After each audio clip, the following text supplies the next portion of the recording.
and welcome to my channel. My name is Tiffany Hill Cook, and I run a practice called The Healing Hill.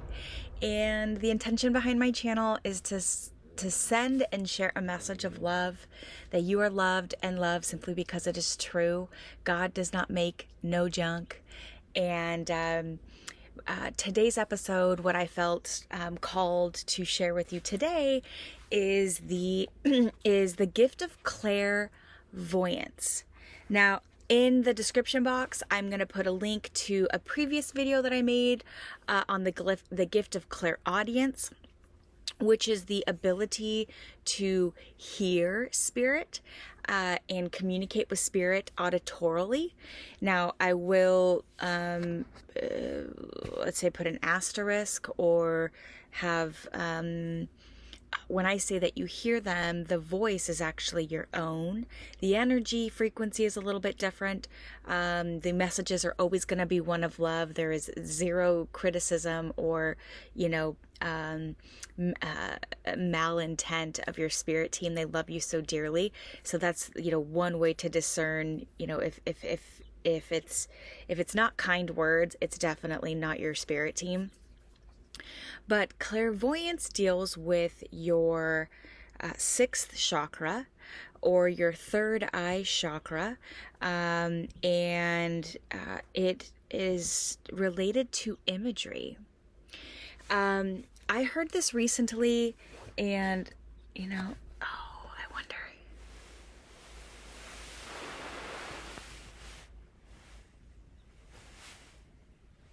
Pepper.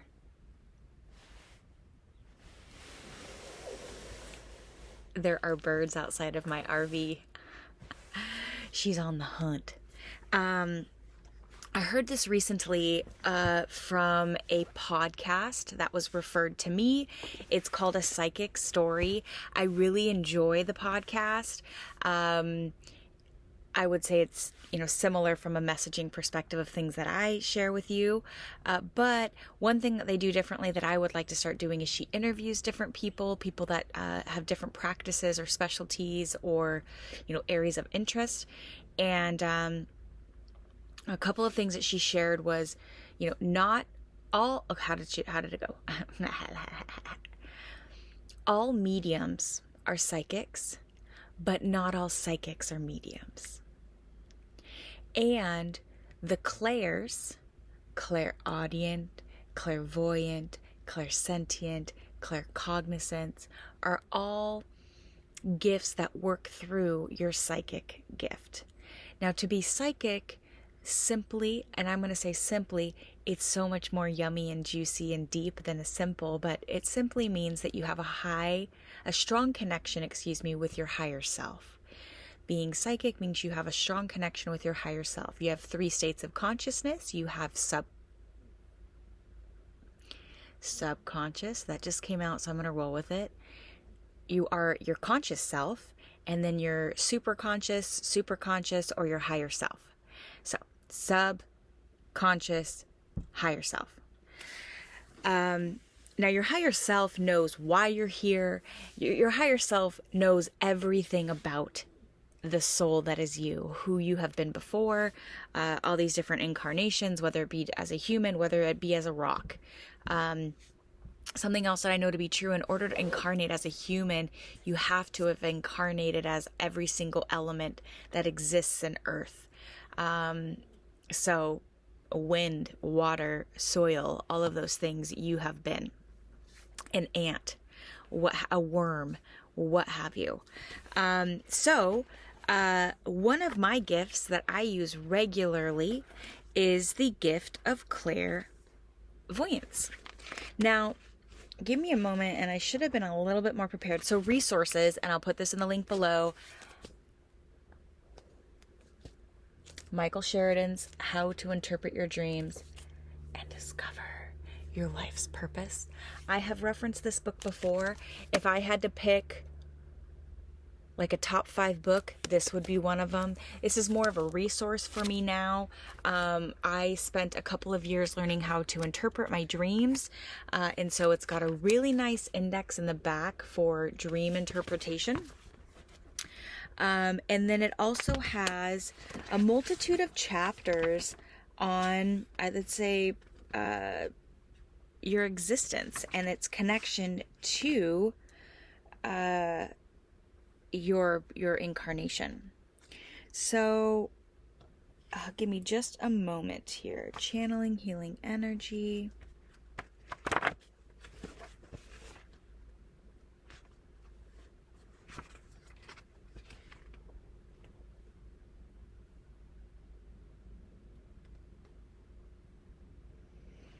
That's a symbol index.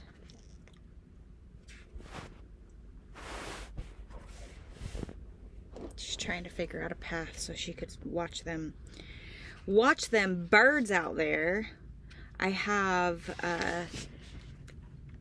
on my window I've got a hook, and then I have a bird feeder. So quite literally, just through this window pane, there are a bunch of little birdies, and they're house finches that are out there today. And the males of these house finches, it's quite literally impossible for me to describe how vibrant maroon and purple their heads are. They're just gorgeous, and they shimmer in the sun, and they're almost an orange color. Like, all right, so let's see. Psychic development, how to see auras, how to see angels, how to feel the presence of angels, protecting your aura, channeling healing energy. Well, shoot. I was really hoping, because there are definitely symbols in a dream that are going to share with you that you're clairvoyant. I've done this in a video before, but specifically dealing with your psychic gift, that could be large windows, large glass windows. It could be a light left on or a lamp turned on. That could be indicative of a psychic gift. And why I share that is I discerned that I had these gifts that God gave me in my dreams before I ever knew how to use them in waking life. So I'm just going to I'm not able to find what I was looking for, and maybe it wasn't here. But there are a multitude of resources or books on clairvoyance and even psychic development books. When I was having my awakening, I remember going to half-priced books, and I bought, I don't know, let's say 15 different books. And, I felt kind of like such a rebel, and also, how would I describe it? Not so much even a rebel, but like I knew something that somebody else didn't know. And there was, this metaphysical section of this bookstore. And so one of the practices in the psychic development workbook that they had was to take an item, and this is something that you would practice with someone, but you would take an item and tell the person the history of that item, which is kind of cool. So that was one exercise in which, and that's more related to your psychic gift, or I would say clear knowing, clear cognizance. But for me, I'll never forget. Dude, we got a lot of. Thank you for staying with me right now. My cat has taken over my desk, which is the form of a pillow. This is me living a life, so I'll just get another pillow. All right, this is a little laid back for me, but we're gonna work with it. So I'll never forget, it was Christmas of 2020, and at that point in time, I was really poor, really, really poor, like living off of $75 a week poor. Now, could I have gotten a job? Could I? 100%. I wasn't destitute in the sense of that I didn't have like faculties, I had, but I was such in alignment with my spiritual purpose that, jobs, albeit they're a means to justify an ends, they're also very karmic in nature. So at any rate, I was very poor. I had quit my job in April of that year, which you may be thinking like, big deal, you quit a job. No, I quit a cult, a place that I had been at for nearly a decade. I was not going on 9 years. And it was my entire identity. This place, I had given every ounce of power. I mean, sipping the Kool-Aid is an understatement. And I had also cut off my mother's side of the family. Now, I didn't cut off my father's side because I don't really have a relationship with any of them. My dad hasn't really been present in my life. So it wasn't like, I didn't really have a relationship with him to begin with. I don't still to this day. Albeit I could call my father. I would have no issues if I needed to get a hold of him. But he didn't have a father, and he never picked up the skills of how to be a father to me. Inevitably, I looked for that in other men, and that, you'll never find anything externally that you're looking for internally. So at any rate, it was Christmas, and I just felt, I'll never forget, it was Christmas Day. It was actually a sunny day in 2020. I remember that much because I live in the greater Seattle area. So, I mean, we're in the gray. It's dark and gloomy for, months out of the year, which is not a surprise. I voluntarily live here. Why I love it so much is it's September 14th as I record this at 2:30 in the afternoon, and it is a glorious 76 degrees today with a low of 46. Phenomenal. Beautiful summers we get here. Anyways, I had made myself breakfast, and at that point in time I was eating, I remember I got 2 eggs in the morning and potatoes. That's what I had afforded for my week. And I had just sat down to eat, and I still do this today. I pray before every meal. I say grace, and when I say grace, or when I say I pray, I just listen to my heart space, and I just give gratitude, maybe for the people that prepared the meal. Maybe if it was the ultimate sacrifice, if I'm eating meat, there's somebody's soul, somebody's life transcended into a return to the spirit world. So I just give gratitude for that. And I remember, so I knew that I had these gifts. I didn't know how they worked, but I knew that I had them. And so I'd closed my eyes to pray, and all of a sudden in my third eye, my living room was full of, let's say, departed souls of my family. My cousin Reed was there. My Aunt Terry, who died of brain cancer, was there. My grandma and grandfather were there. And my great-grandfather and his wife, Pa and Loretta, they were there. And I don't have this... Pepper, come on. This is not working for me.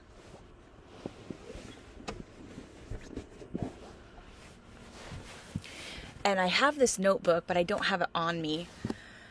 But as I sat there in prayer, and Yeshua was there. Jesus was there as well. And as I sat there, and mind you, and I can feel some emotion coming now.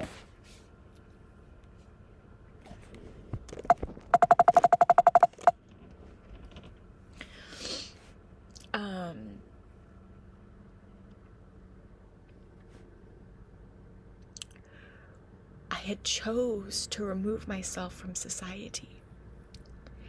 And because of that, I didn't have anyone to spend Christmas with. And financially, I wasn't really in a place to go treat myself for something for Christmas. I remember there was this yogurt that I really liked, which I shouldn't really have anyway because it's dairy, but sometimes I do. And I remember when I would go to the grocery store and I would have my cash from selling items. That's how I was making money off of OfferUp. I was selling things, which is great because I ended up selling my house that spring, and I moved into 150 square feet. So, but I just remember not even being able to afford this $3 yogurt that I really wanted. And so,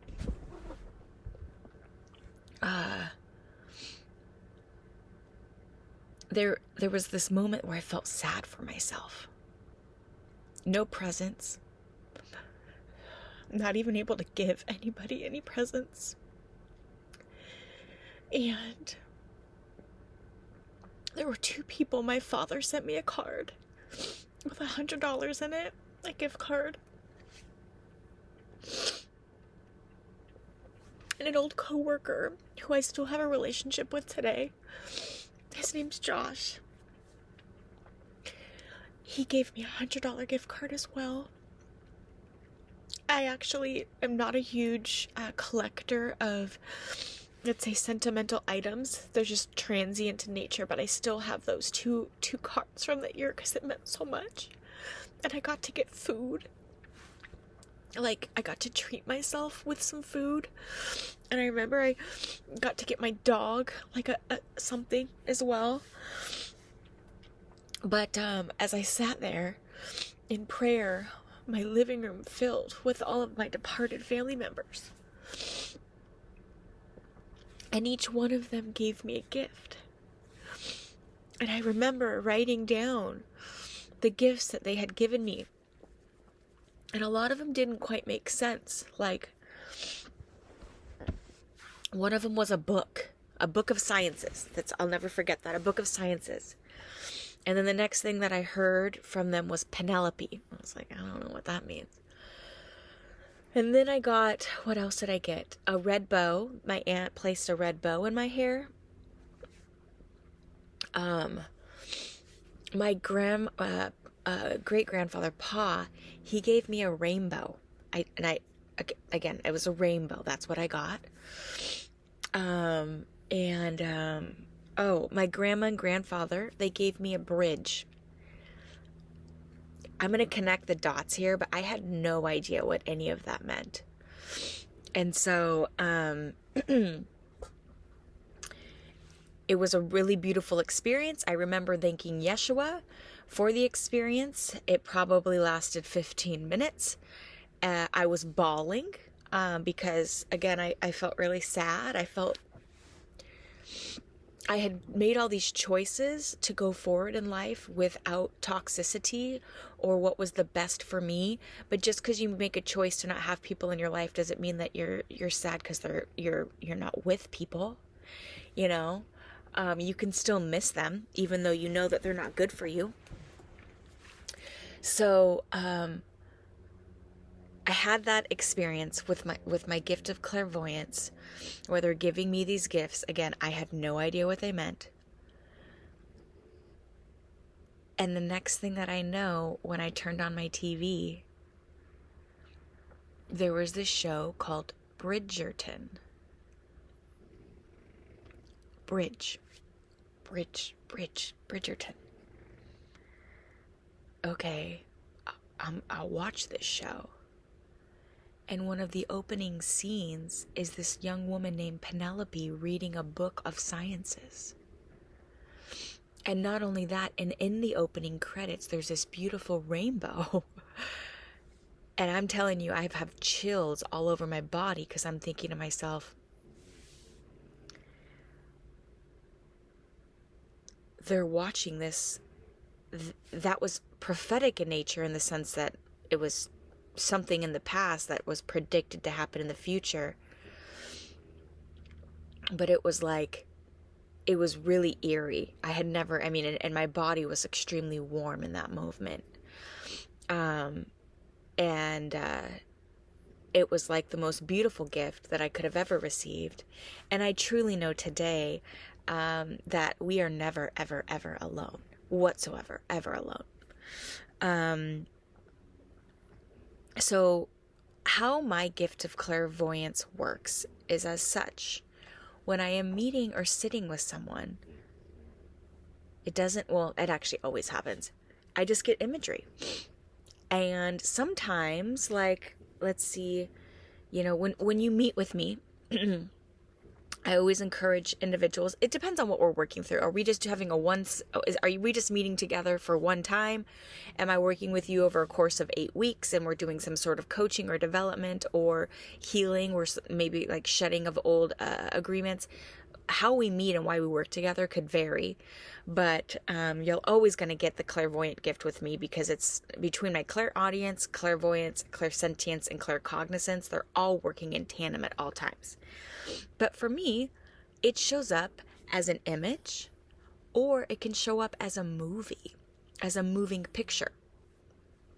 And what's really cool about it, for me at least, and I don't know how everybody else's the gift of clairvoyance works, but I'm able to, almost like you can with a phone, I can pause things, I can zoom into things, I can have things move around or twirl to get different aspects of them. And they really don't mean anything to me, but when I express it to the person, it's everything to them. And I'll give an example. I had a group reading, gosh, it was probably about a month ago because, you know, time. And at this reading, there was like 12 women, 10 to 12 women.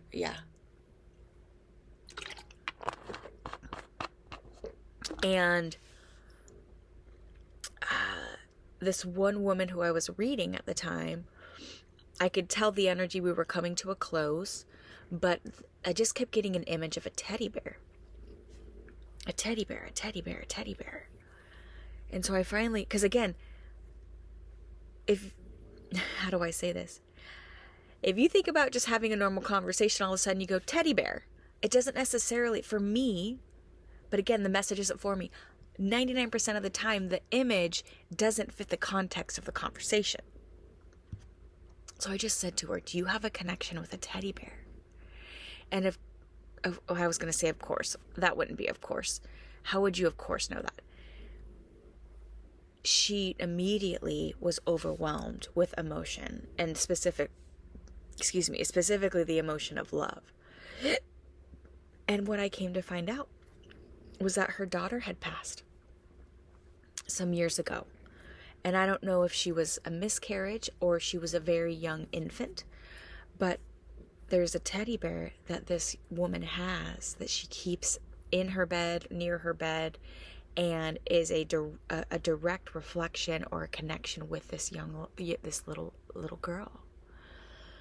There have been other times, I mean, like I'll get imagery of of a photograph of someone, literally a picture of them when they, maybe they're 70 today, but it was of them when they were 3, Easter egg hunting. So sometimes it's a photograph, and other times it's imagery. I recently met with a client that is it will be moving. And their question was, what does it look, where am I moving to? And I wasn't able to get a city necessarily, but I could tell them some details about the house and what it will look like aesthetically. That it was on a corner. It's not going to be like in the middle of a street or in a cul-de-sac, but it was on a corner. I could see some hedges, so some specific vegetation that would be out front. And so that is, for me, how the gift of clairvoyance works. I also, just the other day, I was at work and one of my coworkers has a puppy, and I could immediately see that the puppy liked to, let's say, take the owner on a walk by mouthing, by putting its mouth on its hand, almost like guiding it. And so I just asked, hey, does your dog guide you around? And she's like, all the time. So that is how the gift of clairvoyance for me works. I do not have this book anymore. I read it and, ended up gifting it forward. And I remember the lady was from Everett, Washington, or somewhere around here, because the publishing house was somewhere from around here. Oh, man. My apologies for the brief interruption. this is the first time in recording a video that I've had to stop it and then restart it. So we'll see how that goes with my editing skills. But I had,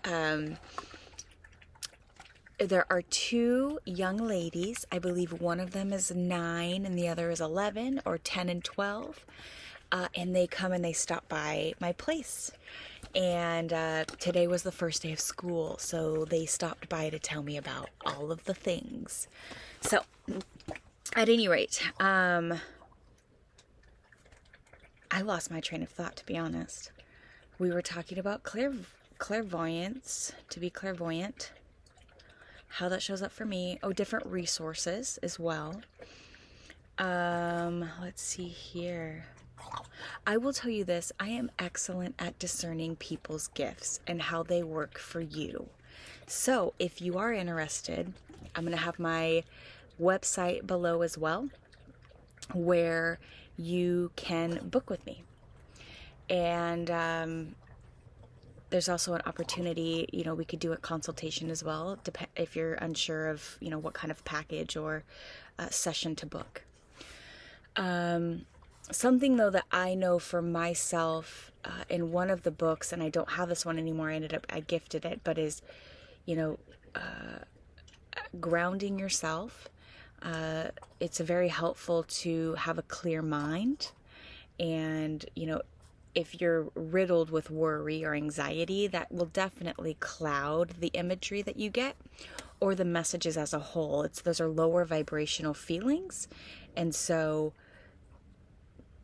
you know, in order to connect with spirit, we've got to elevate our frequency, because the 3 dimension that we're in, the 3rd dimension, is very dense. It's heavy. I mean, just think about like going for a run or something.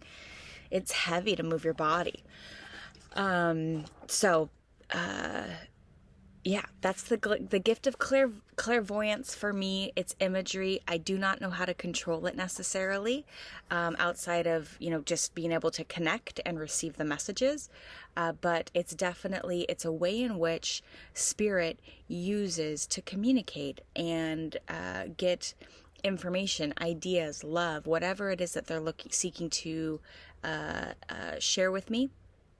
And then it's on me to you know, unpack that image, because sometimes I'll get an image of a countryside, but all they want me to see is the cottage. That's the important piece. So sometimes my communication with them can get a little muddled. So at any rate, thank you so much for joining me today. I love y'all so much. And you know, go do something like kind today. Go do something that would put you out of your comfort zone today, associated to the heart space and being open. It will boomerang back to you tenfold, I can promise.